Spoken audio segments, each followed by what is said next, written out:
Hello, everybody. How's it going?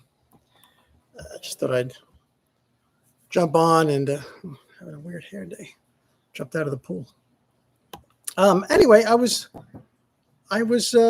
driving with my. I just had a thought in my head, and I wanted to talk about it. I was driving with my daughter today, and the song "Main Street" by Bob Seger came on, and I love Seger. Uh, I love the song. It's one of my favorites all time, and I when you hear music, you immediately get brought back to whenever that song was, and then you start reminiscing and everything. And as I'm driving with my daughter, I realized that obviously she will never grow up the way I grew up, you know. And I try to explain to her what it was. Hi, everybody. I try to explain to her what it was like because she lives in a much different world than I did. I was born in 1960. I grew up in and when I was 5, 6, 7 years old, I would tell her, when I was very young, when I was a boy, I would I'd just run around. I would just be gone. 10 years old, gone. My parents, there was no worry. There was such freedom. There was no fear. Like there's fear everywhere. And I try to tell her, I get on my bike, my friends Richie, Anthony, Dave, and Tom, and just go. I mean, we would ride our bikes on the highway, and it was wonderful. I mean, it wasn't, nothing's perfect, but it was pretty dang close. And my father, because it's summer, and a little bit different in the summer, but my father, in the summertime, I would get up in the morning and have a devil dog and a glass of milk. And my father would give me $2. And with that $2, I could buy a roast beef sandwich, a roast beef hero, a yoo-hoo, and a pickle. And that's what we did every day, $2. And I think I had a quarter left over or 50 cents left over to tip him. That was it. That was the life. And we'd be gone till dinner. And you knew around what time, I guess not when the street lights came on, because in the summertime, the street lights came on late. But anyway, and I say Bailey. And so with Bailey, it's, where are you? Where are you going? I have to drive you, or she'll be driving soon, and I don't know, and I guess a lot of people are like that now. Yeah, I remember when we lived in LA. We lived in a gated community, and if she was on the front lawn of the house, I'd have to look out through the window, and I hated it. I hated to have to do that. There was my block growing up on 80th Street in Brooklyn. There was like an anthill. It's a million kids, and I hope you people have some of that still. I really do. It was just absolutely wonderful. And as much as I try to tell her about it, she'll never get it, and it's unfortunate. But and I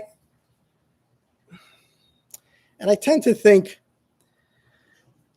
that a lot of this stems from politics.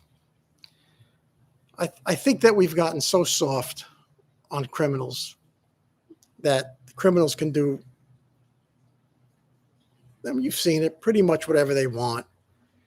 And if you look at the big cities in the country, they're just crime-ridden. I mean, look at LA, look at New York. I just left LA. It was disgusting, and Manhattan too, New York. I hope the suburbs in this country, because there is. What was I watching the other day? Oh God, it's going to sound crazy, but I don't associate with anything other than I saw the neighborhood when the son of Sam was doing his killing people in Brooklyn and Queens. But they had videos and interviews with people back then. And I knew those people. I mean, my brother knew some of those people. But that neighborhood, please forget the horribleness of that. But that neighborhood feel, I mean, I could walk in anybody's house. They could walk in my house. And that whole neighborhood feel is gone because I think everybody's afraid they're going to be sued or something's going to happen. And I just wish that it wasn't like that. But unfortunately, it is. We've become so I don't want to be a downer. God, I don't want to be a downer, but I'm just trying to be real about it. But we've become so afraid of everything, and I hate it. I just hate it. And it's hard for me because I didn't grow up that way. My daughter doesn't understand. She thinks this is just the way life is. And hey, Diane Gimon. But I wish that I could time travel and take my kid back then and see what it was like. Because it was just everybody, just 5, 6-year-olds, 10-year-olds, 11-year-olds, just running around, jumping and stuff. And it was just fantastic. And now my daughter, I don't know how this happened.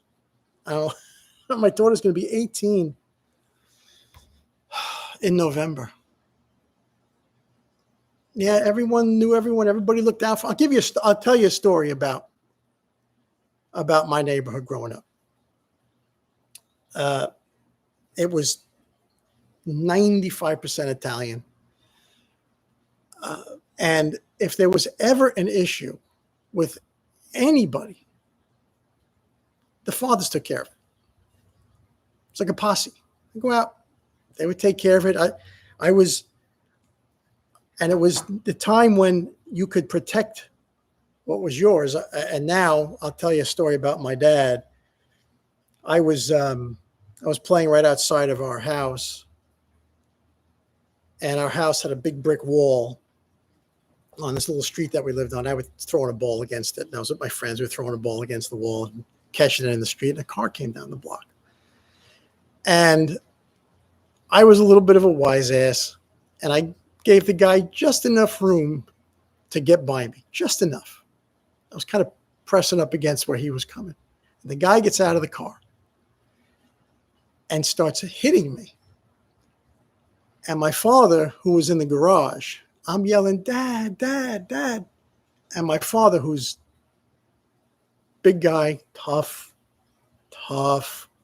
old world, old school, tough guy.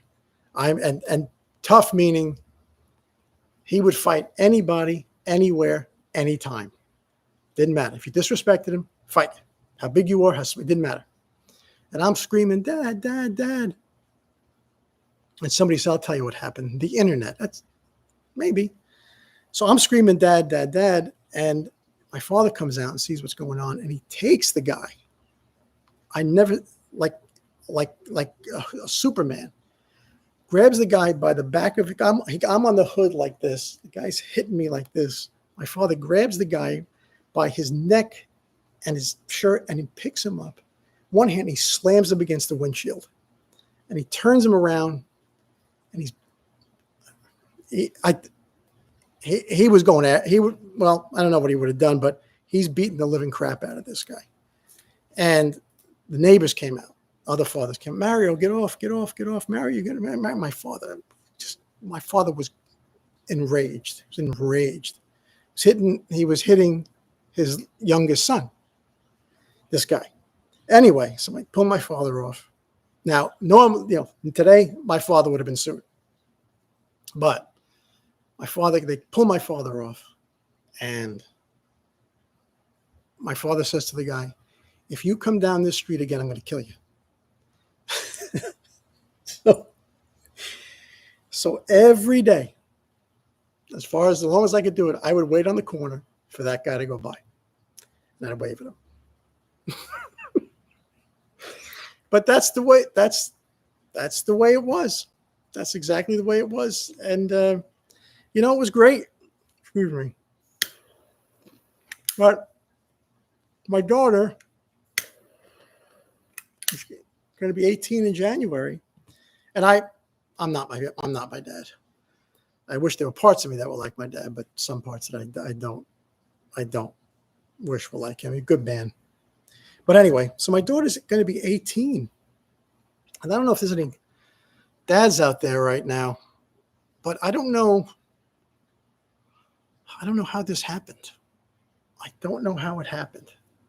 I don't know how quickly she became. I just remember holding her as a baby. I just remember holding her. She was so small. She weighed 5 pounds. She was preemie. 4 pounds, 4 or 5 pounds. She was the size of like my cell phone. She was so small. And all of a sudden, and everybody says to you, oh, you got to cherish these days and while she's growing up, and you got to, never forget this and always make the. And I said, and later on in life, I realized I was too busy worrying. And what are you doing? Where are you? And what's happening? And Bailey, what going? And so, to enjoy the moment is a very difficult thing with a child. And you try to go back, and I think of memories of her, and my wife will tell me something, and I'll go, I don't remember that. I don't remember.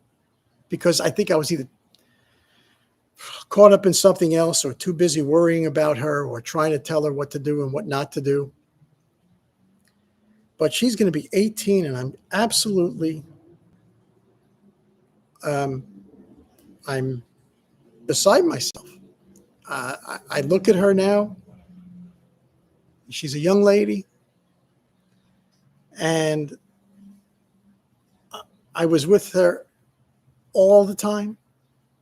Glad I had that privilege to be with her as much as I was. But what's going to happen is next fall, she's going to college. I don't know. I'm not going to know what to do with myself. Not going to know what to do. You guys have any advice? I mean, I don't know. It's going to be very, very, very peculiar. Somebody's asking me, what the Sydney Sweeney jeans? I thought it was a good commercial. Leave her alone. My daughter told me that she's really having a hard time with all the Sydney's having a hard time with. I don't know her. Pretty young girl. Leave her alone. Leave her alone. It's so stupid. So stupid what we do now. And then they found out she was a registered Republican, and then who cares? Who cares? It's just leave every. You know what? It's sweat. It's humid. If you left everybody alone, if they're all liberals, I think. If you people left everybody alone and stopped looking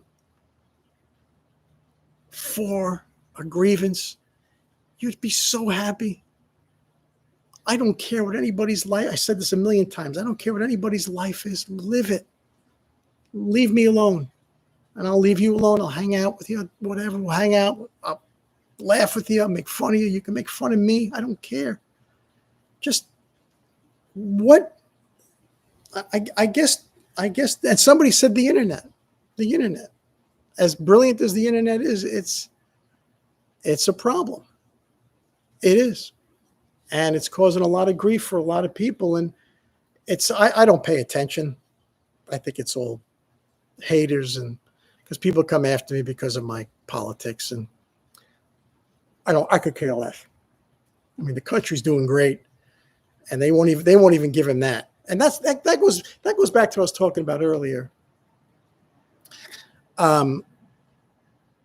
About not being able to let your kid run around in the street. We're kissing the ass of criminals, and we're dismissing victims. It's just so backwards. And Trump, you could hate him, it's fine, but don't you want a murderer out of your country? If there was a guy living next door to you that wanted to kill you, wouldn't you want him out? And are they going to make mistakes? Of course. People get arrested every day, and they would not, and that wasn't the right person. I mean, it's just goofy. We have no common. Well, Trump is bringing common sense back, and I know you all, not you all, but I know a lot of people hate him, and I have this discussion all the time. Why do they hate him? Why? I have no. I have a theory why they hate him is because he speaks his mind, and he's so up. Here's my theory on all this, and I don't want to get that deep into the weeds about it. Everybody says that Trump is destroying democracy. He's throwing out the Constitution. I think it's the exact opposite. The Constitution has been so bastardized for the past 20, 25 years that we don't even know, people don't even know what it means anymore. He's just bringing it back to what it was. The Constitution, law and order, common sense. That's what this country used to be, and hopefully that's what we're becoming again.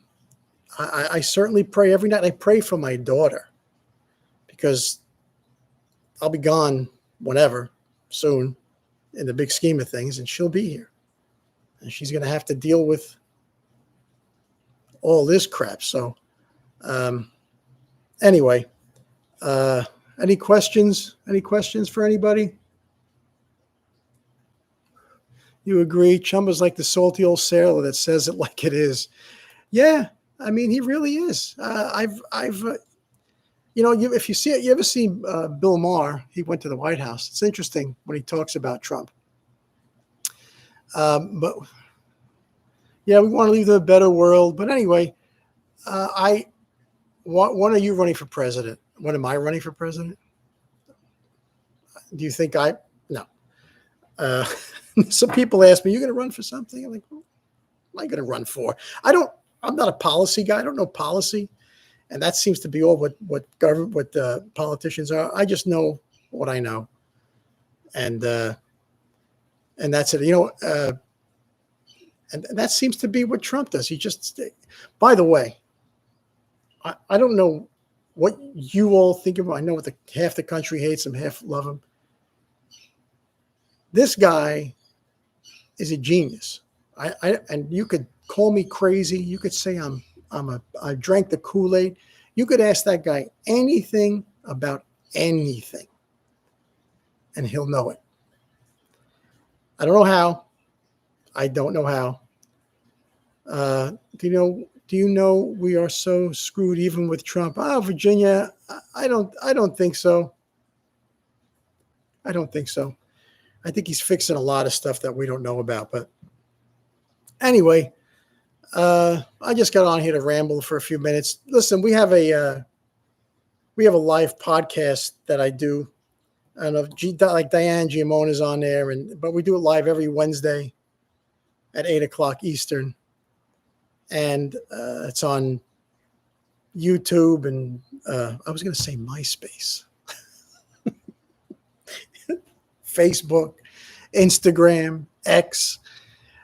So tomorrow night, 8 p.m. Eastern, and we just talk about